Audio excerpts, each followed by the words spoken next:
Put down your baby and pick up a beer. Dad Jokes is back with another episode. And Brandon, I usually say that at the beginning of our episodes, and like I've said in the past, I don't usually have a beer, but today I got one better than a beer. I got a Manhattan I just made myself. I need it. You should have told me that beforehand. Maybe I would have grabbed something.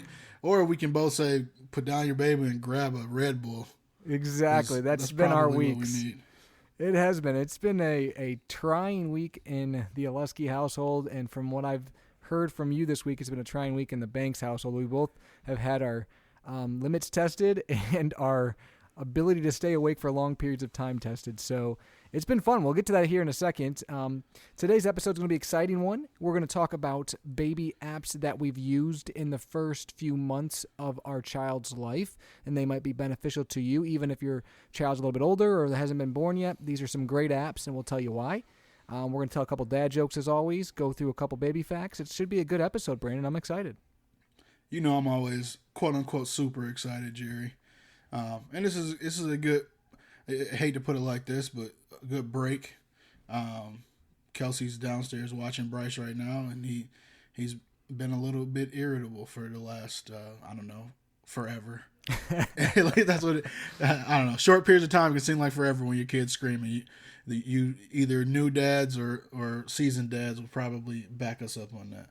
Yeah, we were just talking about that before we got on here. It's funny because Peyton's been very, very cranky the last week and a half or so, and sometimes you'll take her and I'll be like, oh, I'm calm, everything's good, and then 10 minutes go by and it seems like it's been 10 hours, and you need your teammate to come in and tap you out, and then 10 minutes later she needs the same from you because 10 minutes of a screaming baby in your face, especially when they're screaming and you don't know why, you've fed them, you've changed them, that they're not sick or what, you've done everything you can think of, and they're still just screaming at you.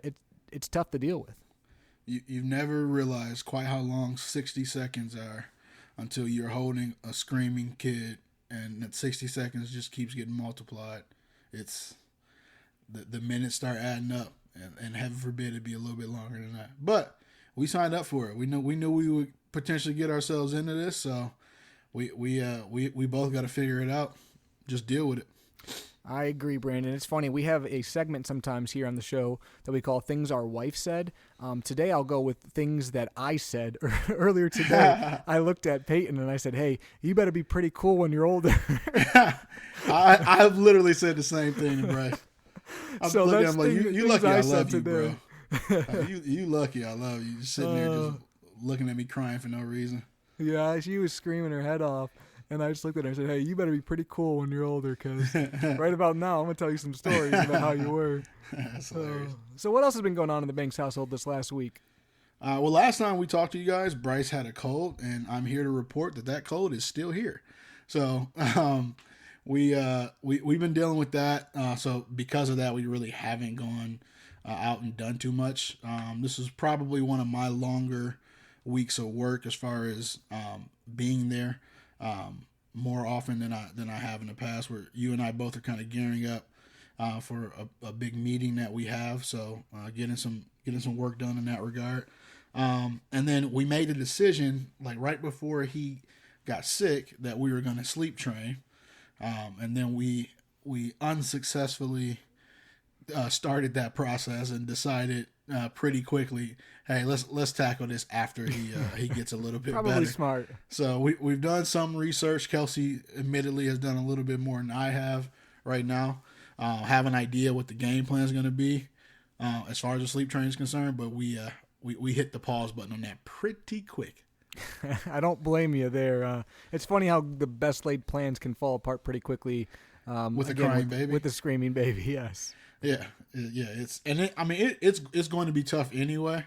I'm not sure what you guys' plans on. I don't know if you and I have actually talked about that, but part of the process is you're expecting them to throw a fit to a degree, and it's soothing them in specific minute intervals until they are basically learning to self-soothe. So what you're doing right now by putting Peyton down while she's drowsy is actually going to help tremendously with that. Kelsey does that. I do it less, because I feel like every time I put him down when he's drowsy, he just gets right back. Yeah, I was gonna say anyway. we might be trying to do that, but it is not very successful. She wakes up almost. I just did it earlier today. She actually fell asleep pretty easily for me, which has not happened lately. And I went to put her down, and it was 2 minutes later screaming in her bassinet. So yeah, I gave up on that. I legit tried after we had the conversation on the podcast for a couple of days, and I was like, I had talked to Kelsey about it. She's like, "Oh yeah, I do that." I'm like, "No, you don't." But she says she does, and that don't work for Dad. So I get him nice and sleep for a few minutes, put him down, and I'm normally pretty decent. Well, actually, it's funny because I read it in a Reddit thread, like a dad Reddit thread, just yesterday, I think, and it was talking about that very thing, how everything they read, just like us, said put the baby down when they're drowsy, and basically the dad was saying, yeah, that don't work. I wait till he's asleep for 10 minutes max or minimum before I'll put him down, and that'll work. Honestly, I wish I could say either works for us right now. Peyton will fall asleep on my chest or in my arms sometimes or in my wife's arms, but lately in the bassinet, she will wake up almost guaranteed pretty quickly, whether she's been asleep or is drowsy. It doesn't seem to matter. So we're trying to break that. And it's only been about a week or so, but it's been bad lately with her trying to sleep in her bassinet for sure. For me, it was if I could get him down, like the transfer was the hard part. It was once he didn't feel me on him, as soon as you put him in the bassinet, and I would spend way too much time trying to I would position him before I knew I was going to move him into the bassinet to where my hand was cradling his neck for a little while so he could get used to the rhythm so it would make the transfer easy. I just started basically going as fast as I could once I knew it was going to happen. Like when I'm holding him, he's knocked out for that period of time, I'd go to the bassinet, don't even think about it, put him down real quick, and it's worked a lot better for me because I try to finesse it. It does not work. That's funny you said that, Brandon, because I think that's exactly what Macy used to do. And for me, it was kind of what you're doing now. I would just do it, not think about it, and deal with the consequences later. Dump them in there. And it worked out well. But lately, I've been doing the opposite. I've been trying to finesse it because it hasn't stopped working. And I'm done. Today, I actually got her down. The transition seemed perfect, like I said, and it was like 2 minutes later she woke up, though. So apparently I have no skill in that front where we're concerned. It's funny how right this now. will just have you just questioning everything with we put legitimate thought, you and I, into the transfer between holding the kid to putting him into the bassinet. We just talked for a minute and a half about that. That's crazy. Oh, there's definitely technique, but I can't say that I'm an expert. But obviously, like I said, Peyton's been pretty colicky or cranky, if you will, for the last couple weeks. But we had a big week besides that. A couple big moments for us. One, she had her ultrasound on her hip, so we got to do that. Everything came back great, so that's super exciting there. It was a fun trip. She actually had a blowout right before we went to get the actual ultrasound done, so that was a fun little moment we'll remember for a long time. Also, my wife's birthday was this last week, so she went out with a friend, actually our good friend Ryan, who was on the show. His wife and my wife went out to lunch, and both babies had blowouts during lunch, and that was a little bit of a calamity of errors, if you will, during lunch. Nothing like bonding over poop. Yeah, they were laughing about how funny it was. They were at a farmer's market, and just everything that could go wrong did go wrong. But that was kind of fun for her. And then we actually left the house together without Peyton for the first time. For Macy's birthday, we went out to eat. So it was only a couple hours. We had Grandma watch her. Everyone did good. Peyton was well behaved for Grandma. And, so that was kind of... Get me started on that. Oh, yeah. My mom came over yesterday, and Peyton was great for about 3 hours. And then literally after she left, that was the 5 hours straight. She basically cried. So I don't understand it. I feel like you don't know frustration until... And for those who this might be their first time listening, we drop Bryce, my son, off at my parents' house every weekday. Basically, he's there from 7 to 3:30. And there's nothing more frustrating than knowing that in the evenings you got a cranky baby and all you've heard for the last week, month, 4 months is how great this kid is and how he never has an attitude when he's with the grandparents. Then they start believing their own mystique, and they just think they know how to do stuff better than you do. I mean, they have raised kids successfully, but it does kind of get under your skin a little bit without knowing it shouldn't. Yeah, then they hit you with they just miss grandma. They just miss grandpa. Yeah, that's what it is. So they hit you with that. My dad is convinced that I do everything wrong. I guarantee you. I'll be at his house with Bryce, and he'll be side-eyeing me the whole time. If Bryce even whimpers, he's like jumping up and acting like he's about to take him from me. Like, hold on, bro. Don't catch this Heisman. Oh, that's awesome. Yeah, it's like I said, it's been a little bit of a busy but a trying week. So we'll see. Right before I came down here, we put Peyton in the bath actually to see if that would help calm her down, which at first it did, and then by the end of it she was screaming. So I don't know. Like I said, we're kind of out of ideas, but we're working through it. But Brandon, I got a dad joke for you. You ready for a dad joke? I'm waiting with bated breath, Jerry. So this one here is kind of what I like to call an OG dad joke. This is one I heard. He's got the book out, ladies and gentlemen. Oh, it is. I do have the book out. And here's the thing. I heard this one, but I've heard this one. You've probably heard this one before too, but we'll see. So, Brandon, what is the difference between a fish and a piano? A fish and a piano. Something about keys, but I don't know. You can't tune a fish. Like I said, it's an OG, it's an oldie but a goodie. Simple, you can use that with guitar funny. Too. Yeah. Pretty much any musical instrument. That's pretty good. Pretty good. That's a solid offering. We'll see if you can top it later on. We'll see.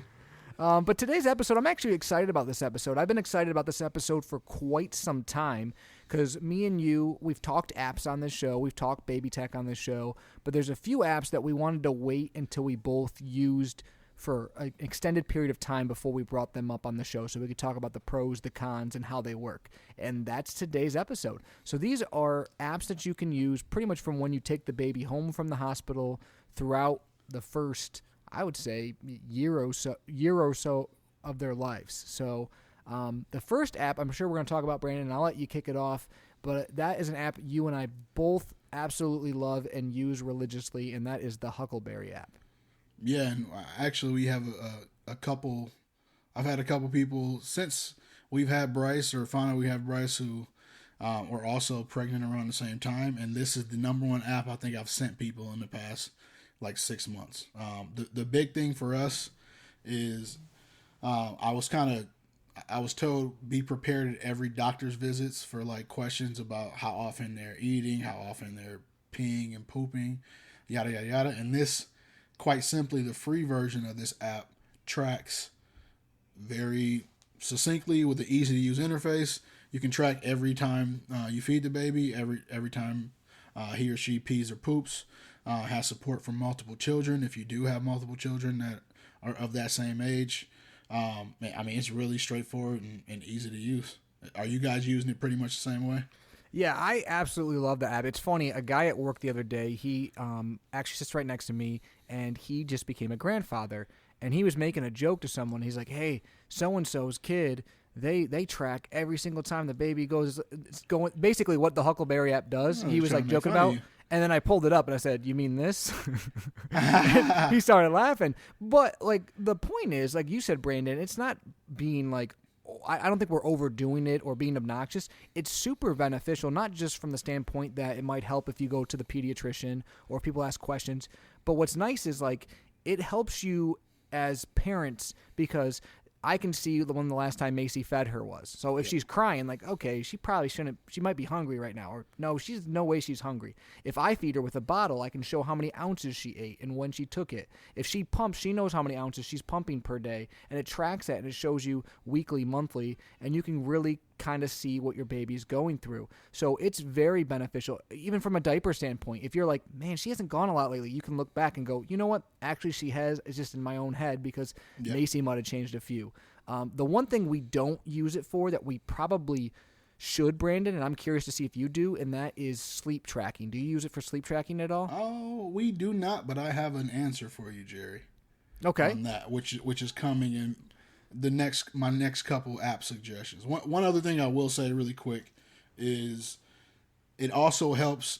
I think if you don't have kids or maybe you're a couple years removed from having babies, those middle of the night wake ups, or when they're just kind of fussy, so you're in and out of sleep, you, as a parent, sometimes you can be a little incoherent.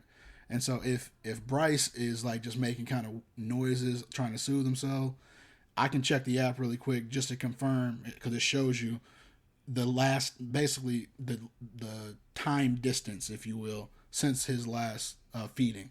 So I can say, okay, 2 hours and 24 minutes ago, he ate. He probably isn't hungry, but we're also in like wait, Brandon, I gotta stop you right there, because this is a funny part about what you just said. One, I heard Peyton upstairs crying, so I just checked the app to see when last time she ate, and it was 2 hours and 24 minutes. Let's go. That is exactly. Hey, he just held up his phone for proof. I mean, it was funny you said that, because I'm looking at it and I'm like, did he just say 2 hours and 24 minutes? Because that's exactly the last time she ate. And so in my head, I'm thinking, Jerry. That's like the third time I've done that this week. Well, in my head, I'm thinking like, okay, it's been 2 hours and 24 minutes. Like you said, she's probably hungry. That's probably why she's crying. So then instead of just wanting to bang your head like she's crying for no reason, you know there's a reason behind it. So exactly. I will say that is definitely beneficial. Another thing, great thing, it tracks medicine, which if they take probiotics per day, or like vitamin D, or different, like a multivitamin, that's nice, because sometimes, I'll be honest with you, parents forget. Did I feed him? Did I give him medicine today? Did I not? But if you put it in there every time, you can see that you did or didn't. So that's really helpful. Or if I'm there and I know they need medicine, like Peyton needs medicine, I can see if Macy's already done it or not. So that is great. The one thing I will mention about the sleeping, the reason we did try to use it, the reason we haven't, is, I'll be honest with you, that is tough to do, because when your baby wakes up and then goes to sleep, then wakes up, then goes to sleep, and you're in the middle of the night, it's hard to start it, because unless you tell it to stop every single time, it's not accurate. So that does become difficult. Or if I put her down, started it, Macy forgets, doesn't stop it, now it's all messed up. Whereas with diapers, or with even feeding, it's like one button. I'm feeding now, start, stop, it's done. Diapers, I just changed one, done. But sleep is difficult, and that's why we've struggled to track it that way. So I'm anxious to see what your recommendation is there, Brandon. I don't know if my recommendation will solve that issue. But the main thing with Huckleberry on the sleep side is that to unlock all of the features that they're really trying to help you out with, as far as like creating sleep schedules, things like that, you have to pay. Everything we've talked about so far is not behind a paywall. It's on the free version of the app. Huckleberry will allow you to like notate when the baby falls asleep and such, but they don't necessarily help build recommendations based on that.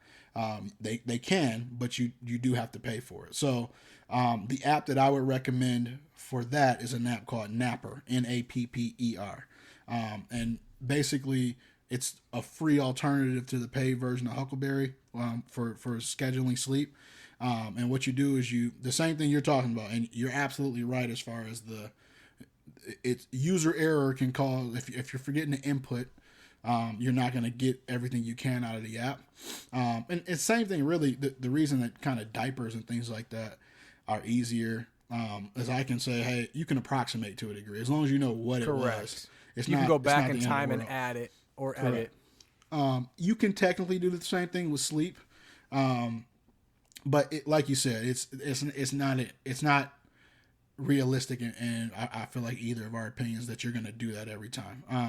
But I would say we should ease up on the expectation that we do it, and you can still use these apps and get what you need out of it without having making it an exact science. So basically, long story short, Napper, if you put in when they fall asleep, when they wake up, after it gets a little bit of data, it'll start letting you know basically when you should put your kid back down for a nap, and you can build a sleep schedule in there as well, if that's something you're trying to stick to. So pretty simply put, it's the free alternative to the paid version of Huckleberry. Okay. And just so people know, too, Huckleberry, the free version, everything it does track, and again, this is input, is sleep, feeding, solids if your baby's on solids, diapers, pumping, medicine, growth, which is nice because it can tell you if you're kind of in the right growth window, and temperature. I use the growth actually multiple times when we've gone to the hospital, and it'll tell you what percentile you're in and kind of give you charts. And all that's free, like I said, which is super nice. And kind of let you know where you're at. So that's the free version of Huckleberry. Another thing, talking about sleep, Brandon, an app we both have that you, in theory, could use for sleeping tracking is the Nanit app. It does track it. The issue with that is your baby has to sleep where the Nanit is, and mine does not quite frequently. So that is the only issue with that. But I will tell you, in theory, if your baby is sleeping well overnight, where you have the Nanit, it does a fantastic job tracking sleep. It lets you know how much sleep they had, what kind of quality of sleep it was, when they were awake, when they weren't, how many times you went to visit the baby. It actually gives you a lot of in-depth information.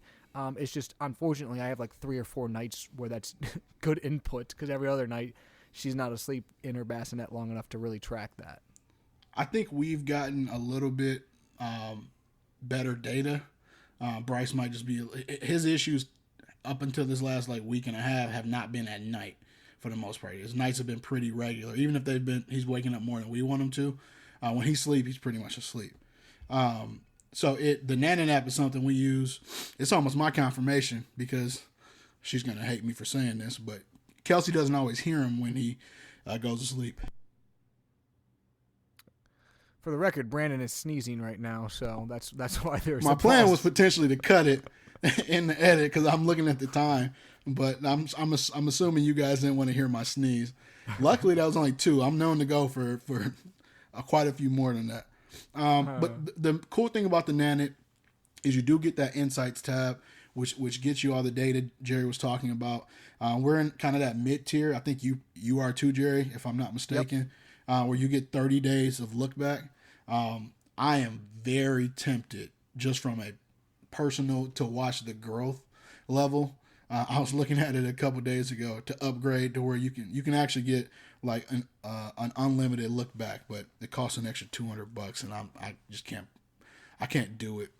So I keep looking at it, but I'm not going to actually do it. 30 days is perfectly fine, but I do kind of if you are a user of the Nanit app, please remember to download. You can download the clips and just save them to your phone, and that's a better way to do it. Kelsey has done it, so I'm not really that worried about it, but it is fun to like go back and look at when you like first brought your kid home from the hospital.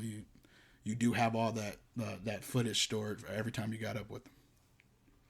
Yeah, that's definitely, it's tempting. It's a little too much money for me, I won't lie, especially because she doesn't sleep regularly in her bassinet. But another app that I'm a fan of that's kind of simple, like you can use it for a lot more. I don't use it for as much as it's probably capable of, but that's an app called Baby Sparks.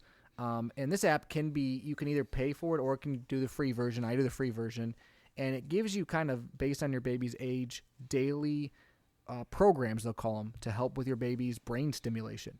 So you can do different activities. They're literally short little activities you can do daily that helps your brain or baby's brain growth spur, and that's a good thing. So it's kind of cool because every day you go on there, you watch a video, you do a couple different activities. Even if you forget a day, you can go back, and then it's supposed to help with your baby's growth. If you want to do the paid version, there's a lot more in-depth stuff, a lot more programs. It can kind of tailor towards your baby, because it'll basically ask you after you do the program, did they do it well? Did they not do it well? Do they like it or not? And then it can kind of track the baby's growth, and you can kind of tailor the activities you're doing to get them back on track or hone in on certain skills. So you introduced Baby Sparks to me, I believe, or I think I might have had it, and we talked about it, and you kind of convinced me to use it a little bit more. Since then, I probably used it twice, to be honest with you. And every time I got something out of it, it just wasn't, it's not something that became a part of the daily routine. But in prepping for this episode, I popped the app back open to look at a couple things, and then it got me, Jerry. It was like, hey, 70% off your annual fee, and it was like $18. And I was like, you know what, let's do it. So I paid for the paid version, so more to follow there.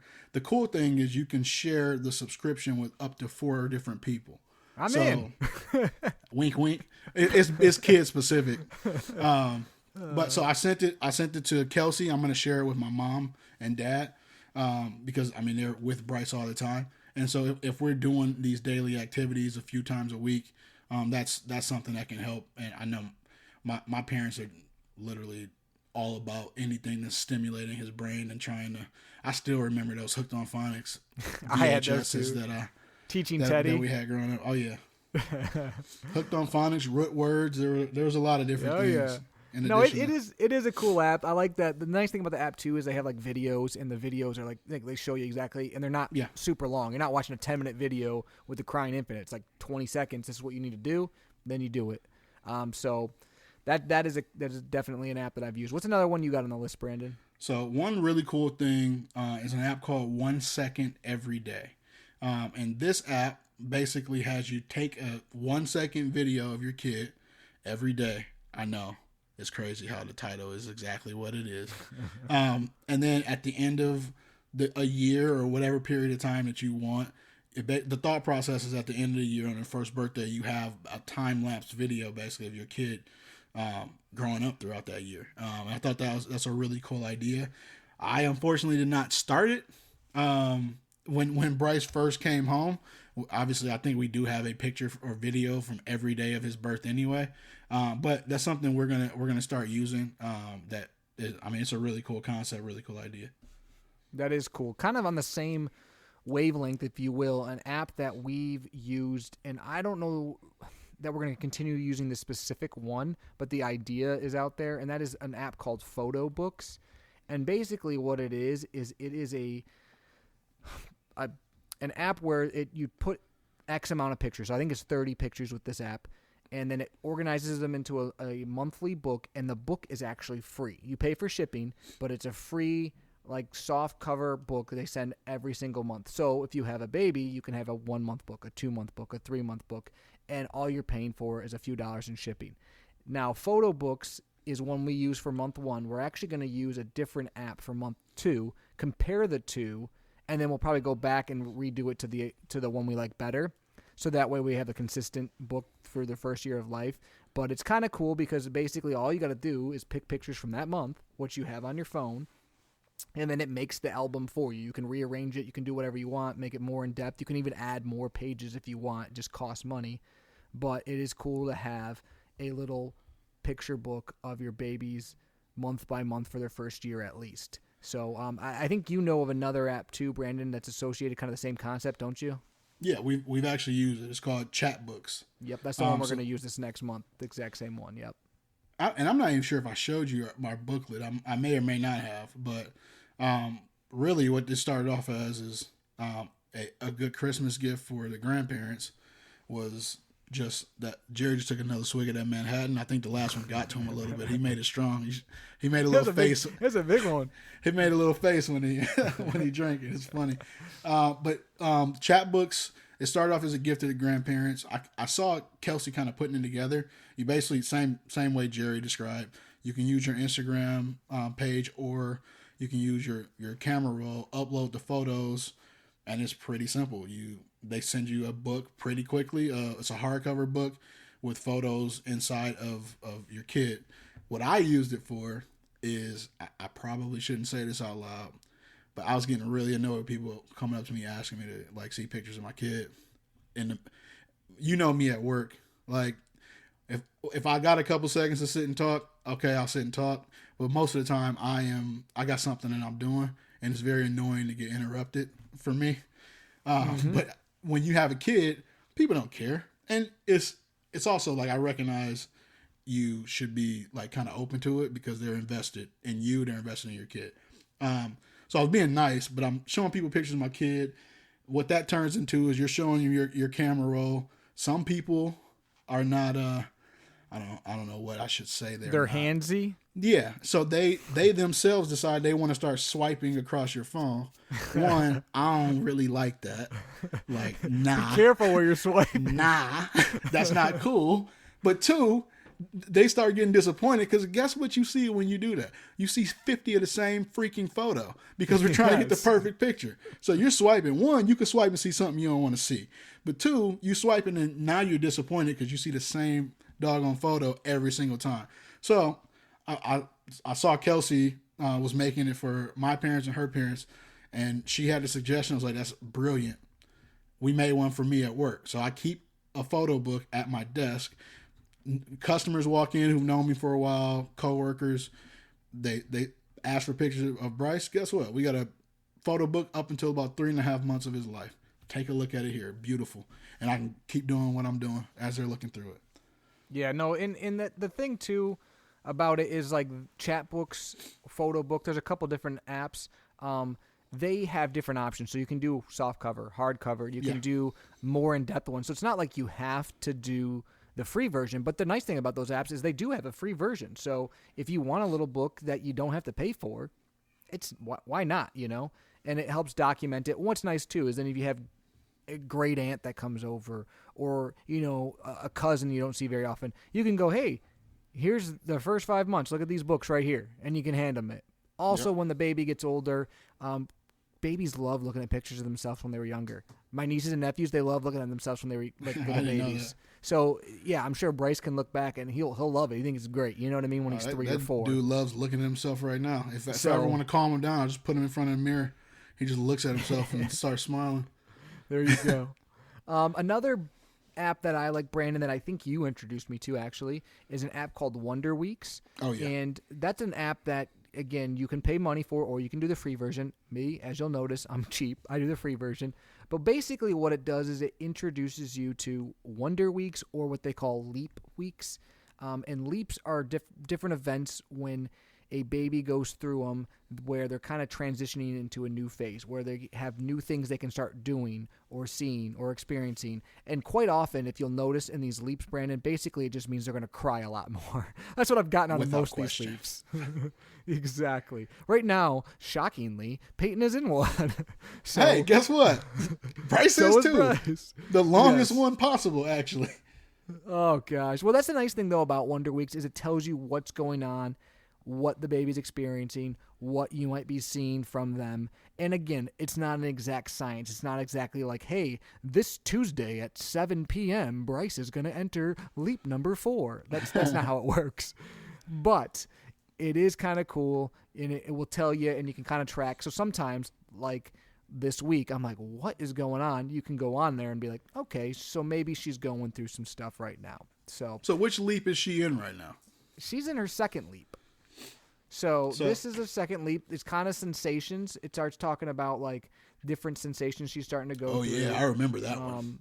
Yeah, so it's super fun.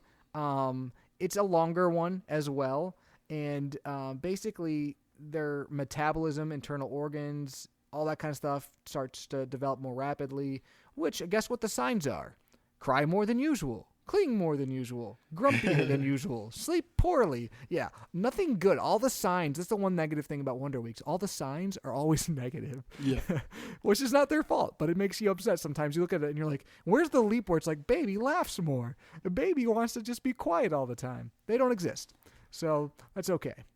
What was interesting to me about this app as well is, and Bryce is right now in the middle of Leap 4, in addition to being sick. But the cool thing about this leap though is they say that they can see as far as you can now.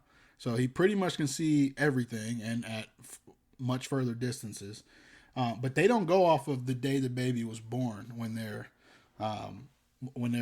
kind of predicting these leaps. They're still going off of the due date that you originally had.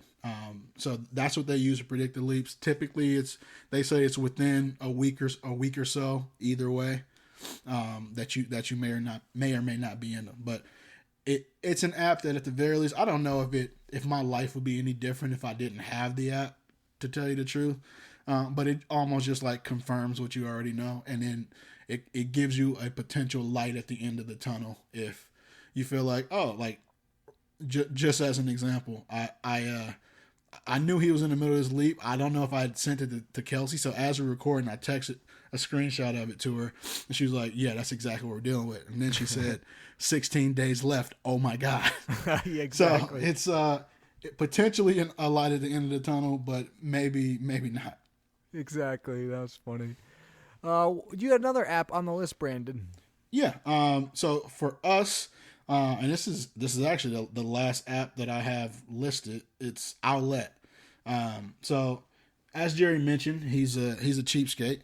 And so he wasn't going to splurge on the well-to-do baby sock. And truthfully, if it was up to me, I wouldn't have either.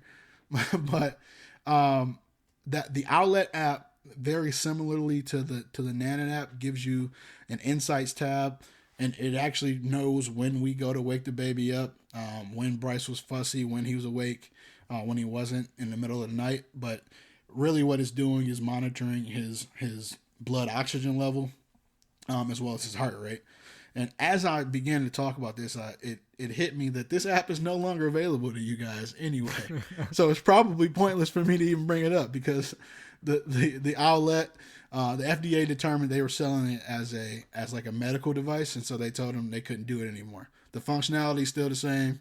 It's worked for a lot of parents over the years, but if you did not already have the app on your phone, guess what? You're SOL. So, and I'm not talking about same old Lions. Hey, this is okay, Brandon, because this actually reminded me of this week. We haven't gone over baby facts yet. And that reminded me of a baby fact. Well, this reminded me of a baby fact that actually wasn't even the one I had on my list today. I learned this week because I'm obviously doing a bunch of research trying to figure out how I can get my baby to be calm and happy. But one of the things I learned is that they say, and by they, I can't remember, but it's like the medical professionals, or it's one of the boards, you know. That's very vague. I can't remember which one it is. But I looked up, basically what I looked up was, when should you transition a baby out of your room? And the same board that goes over everything, so it's on every website you can look up, says that they recommend it up to 1 year of age, which blew my mind. They say at least 6 months, but it's recommended at 1 year of age. And that kind of blew my mind when I read that, because I was thinking, like 6 weeks, 2 months. No, they say 6 months minimum, wow. 1 year preferred. I don't know that we're going to make it to a year, but I was surprised by that. Our original plan was, in our heads before we had a kid, was 3-4 months. He's out of there. No way. Oh yeah. And now it's like, how do we?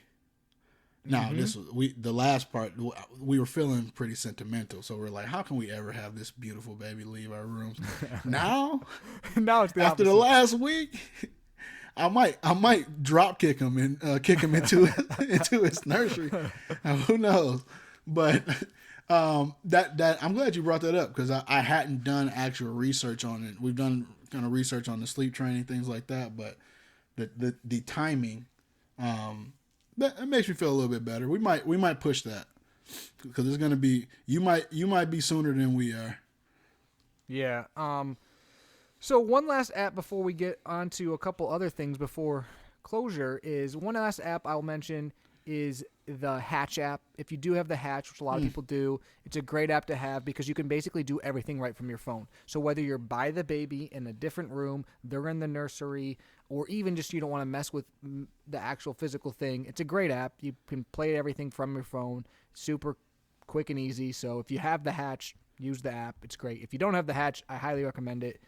Pretty much everyone who has it loves it, including us. So that's my last app, if you will, Brandon. We have the Hatch as well. You know what it is for us, Jerry? A glorified nightlight at this point. At this point. It sits in his nursery, and it that's basically what we use to light the room when in the middle of the night when I'm kind of rocking him to sleep. But we use the Nanit for sound or anything else right now. Brandon, it's the American Academy of Pediatrics. I just looked it up.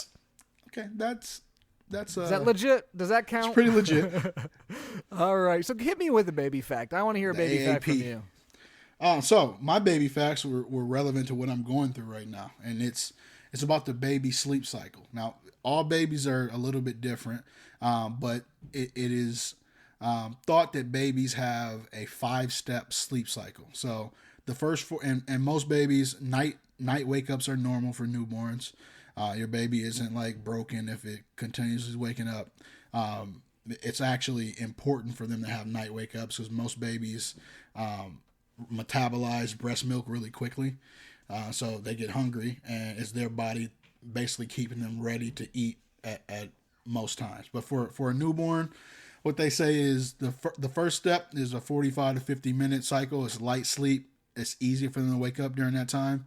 The next step is 0 to 10 minutes after that initial 45 to 50, where they start to fall asleep. Next step is 10 to 20 minutes that they get into a deeper sleep. The last two, or the major or REM sleep for adults, would be the next 20 to 30 minutes. They spend the next about 30 minutes coming out of sleep, and then rinse, cycle, repeat. And so a lot of times when babies are having what they call a sleep regression. They have trouble connecting the steps of the sleep cycle. So you might, and you probably heard me complain about this the last week. It's like we can put Bryce down, and if we can get him to sleep, it seems like he goes about 45 minutes. And I was telling you this before I'd even done this part of the research. I'm like, man, it seems like he's going 45 minutes and then just waking up. And I could almost like set my clock by it.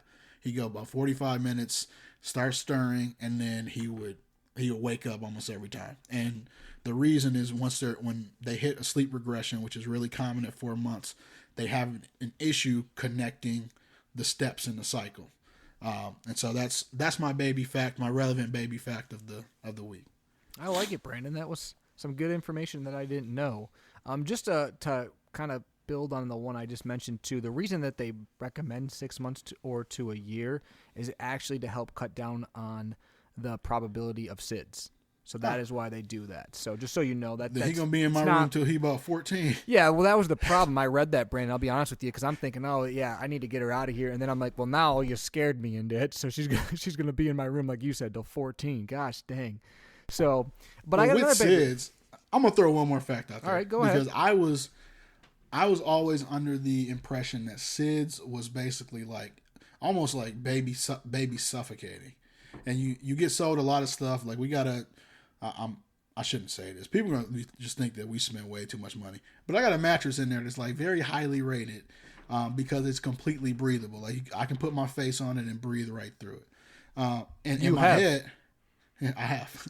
I've seen you do it.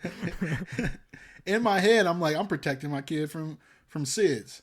But really, SIDS is less about them suffocating. That's still I'm not trying to scare you guys. That's still a possibility. You want to keep objects out of the crib when they're sleeping. But SIDS, like the reason that sound machines, things like that are so important is because you don't want your baby to get into such a deep sleep that they forget to breathe is really the number one cause of concern there. That's why they recommend having white noise. And to your point, being in the room with mom and dad are snoring, mom especially are snoring. And that's the same in this household. You might have the TV on, you might not. There are enough things in there to make noise that they can't quite get into a deep enough sleep for that to be a concern for the most part. I like it, Brandon. I got one more baby fact for you too, kind of relating to what we've been talking about Facts today. on facts on facts. I know. So basically, a lot of times they talk about dads early on in the newborn stage. They get frustrated because they can't calm the baby down. And because they can't calm the baby down, they often pass it off to mom or let mom do a lot of the work because they feel like they can't calm the baby down. So I was reading about this today in the book The New Father, which is one of my favorite books. It's a whole series by Armin Brott, if you haven't looked it up. But he quotes a lot of studies in his books. And one of the studies he quotes talks about how if dads are more involved early on in the first few months with holding the baby, changing the baby, rocking the baby when crying, that they are less likely to show behavioral issues by the time they're 3.5, especially in male babies. Also, along with that, not only will they have less behavioral issues, but they also say that dads that are more involved, they have babies with larger vocabularies at the age of 2 than those that are not. So for whatever that's worth, basically what I'm trying to say is try to get involved if you can, or when you're frustrated, remember it's important to be involved as a dad, even in that first year or two. A lot of times we think, what do they know at this point in time? But a lot of research has shown that they do know something, and they know when their dad is holding them, trying to help and calm them down. So more of the story, if you got some bad, kids at 3.5, dads listening, and you weren't holding your baby early on, it's your fault. Is what Jerry's saying. It's all your fault. Well, it's worse than the kid. I'm joking. Don't whoop the kid. It's worse than boys, Brandon. So you got to worry about it more than me. I can still pass. Guess what? At 3.5, I ain't worried about it because me and him gonna have an understanding at that point. And we can bookmark this moment in this episode. I ain't worried about having no bad kid. Now, the baby doing a lot of crying. That's what you want to talk about things you looked at him and said? I looked at him and said, you better not be like this when you're older. Cry baby. All right, Brandon, that's a good transition into a dad joke. So hit me with your dad joke today. Let's get it. Jerry, what is the opposite of a croissant? A croissant. it's not. Yeah, that's a pretty good guess. So you don't know what the opposite of a croissant is? Croissuncle. Oh, you're close. What is it? A happy uncle. Oh, okay. I got it the second time you said it, so I was like, you okay, got close. You got close. Close. I slowed it up for you. I like it. I still think I might have won, but it was close. That was a good bout, if you will. I've been watching Cobra Kai on Netflix, so that's why. I'll go with bout. In between Peyton's crying, Cobra Kai this weekend. That's what I've been on. So I don't know if I've been able to watch anything. You may be able to hear Bryce crying in the background because I think he's about to take a bath. I did hear Bryce, and I heard Peyton earlier, so we got both babies crying on this episode. But I'll be honest with you, Brandon. His mom's shushing him now. You might as well open the door and let him cry. I'll be honest, though, with you, Brandon. This, it's been a trying week and a little bit frustrating at times. This has helped. I'm happy that we've had this episode. Sometimes that's what we're here for. We want people to be able to relate to us and let you know that other parents, other dads are going through the same thing. So if it's frustrating for you at home right now or times are tough because the baby just seems to be crying, hey, you got other guys going through the same thing. It's okay. We'll get through it together. We'll try to find new ways to keep our babies calm and move on. So, I'm excited about that, Brandon. So, good episode today. It's a therapy session. You're right. I'm not gonna lie to you, Jerry. We've been talking about this the last couple of days. About an hour ago, I was like, "Oh man, I am tired. I don't feel like talking to Jerry right now." But I feel way better right now. So good job. Kudos to you. And I'll be honest with you too, Brandon. One thing I'd like to thank everyone out there listening to us. This last week has been our most listened to week. We've had more downloads of our podcast in this last week than we've ever had before. That's exciting. Please continue to tell your friends about us. If you got someone that's a parent, whether they're a mom or a dad or someone that wants to be a parent soon, like us, review us. If you got any other apps out there that you've heard of, please recommend those as well. I'm excited to tell you guys, too, we have another special guest on the episode next week. Another good friend of ours is going to be joining us. He has a 1-year-old, Brandon, so it'll be fun to kind of hear his perspective because he's gone through everything that we're going through currently. I can't wait.